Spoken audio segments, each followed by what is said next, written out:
Genesis chapter 19. The two angels entered Sodom in the evening as Lot was sitting in Sodom's gateway. When Lot saw them, he got up to meet them. He bowed with his face to the ground and said, "My lords, turn aside to your servant's house. Wash your feet and spend the night. Then you can get up early and go on your way." "No," they said. "We would rather spend the night in the square." But he urged them so strongly that they followed him and went into his house. He prepared a feast and baked unleavened bread for them, and they ate. Before they went to bed, the men of the city of Sodom, both young and old, the whole population surrounded the house.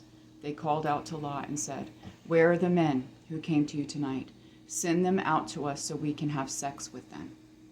Lot went out to them at the entrance and shut the door behind him. He said, "Don't do this evil, my brothers.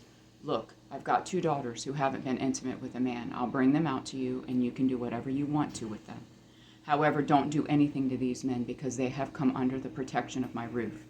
"Get out of the way," they said, adding, "This one came here as an alien, but he's acting like a judge. Now we'll do more harm to you than to them." They put pressure on Lot and came up to break down the door, but the angels reached out, brought Lot into the house with them, and shut the door. They struck the men who were at the entrance of the house, both young and old, with blindness, so that they were unable to find the entrance. Then the angel said to Lot, "Do you have anyone else here? A son-in-law, your sons and daughters, or anyone else in this city who belongs to you? Get them out of this place, for we are about to destroy this place because the outcry against its people is so great before the Lord, and the Lord has sent us to destroy it." So Lot went out and spoke to his son-in-laws, who were going to marry his daughters. "Get up," he said. "Get out of this place, for the Lord is about to destroy the city." But his son-in-laws thought he was joking. At daybreak, the angels urged Lot on, "Get up, take your wife and your 2 daughters who are here, or you will be swept away in the punishment of the city." But he hesitated. Because of the Lord's compassion for him, the men grabbed his hand, his wife's hand, and the hands of his 2 daughters. They brought him out and left him outside the city. As soon as the angels got them outside, one of them said, "Run for your lives, don't look back, and don't stop anywhere on the plain. Run to the mountains, or you will be swept away."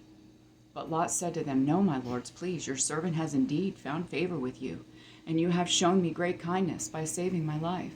But I can't run to the mountains. The disaster will overtake me, and I will die. Look, this town is close enough for me to flee to. It is a small place. Please, let me run to it. It's only a small place, isn't it? So that I can survive." And he said to him, "All right, I'll grant your request. About this matter too, and will not demolish the town you mentioned. Hurry up, run to it, for I cannot do anything until you get there."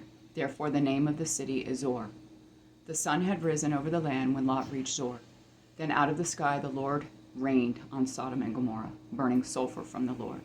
He demolished these cities, the entire plain, all the inhabitants of the cities, and whatever grew on the ground. But Lot's wife looked back and became a pillar of salt. Early in the morning, Abraham went to the place where he had stood before the Lord. He looked down toward Sodom and Gomorrah and all the land of the plain, and he saw that smoke was going up from the land like the smoke of a furnace.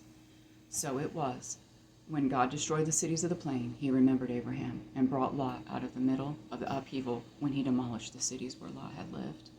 Lot departed from Zor and lived in the mountains along with his 2 daughters because he was afraid to live in Zor. Instead, he and his 2 daughters lived in a cave. Then the firstborn said to the younger, "Our father is old, and there is no man in the land to sleep with us, as is the custom of all the land. Come, let's get our father to drink wine, so that we can sleep with him and preserve our father's line." So they got their father to drink wine that night, and the firstborn came and slept with her father.